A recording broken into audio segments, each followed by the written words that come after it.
જય શ્રી રામ ભક્તોજનો. આપણા આ પ્રકૃતિના નિયમ પ્રમાણે આ સૃષ્ટિ પર આ સંસારનો એક વડલો છે.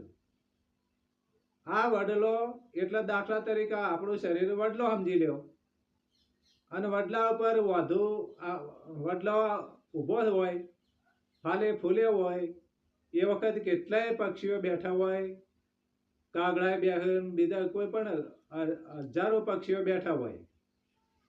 એ પ્રમાણે આ વાડલા ઉપર તો ધારો કે ફૂલે ફાલે હોય એટલે બધા પ્રકારના પક્ષીઓ બેસે. એવી રીતે આ શરીરમાં તમારા ઉપર મેલ પણ જોમાય, વડલા ઉપર મેલ જોમાય. આ બધા મેલો ધોવા માટે ભક્તોએ ને સંતોએ ને ગુરુદેવે અમને કીધું કે નામ સ્મરણ, પ્રભુનું નામ સ્મરણ કરો. એટલે પ્રભુનું નામ સ્મરણ કરવાથી એ મેલ ધોવાય.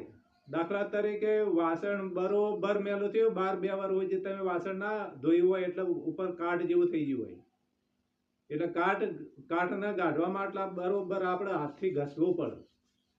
એ વખત તારે એનો મેલ ધોવાય.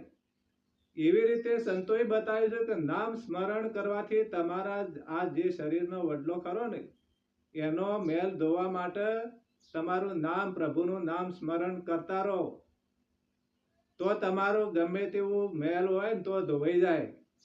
દાખલા તરીકે વડલા નીચે આપણે જઈ અને કોઈ હજારો પક્ષી બેઠા હોય અને એક એક પક્ષી ઉડાડો તો બધા ઉડે નહીં, ચૂપચાપ આપણે ઉડાડવા જાય ને તો ના ઉડે.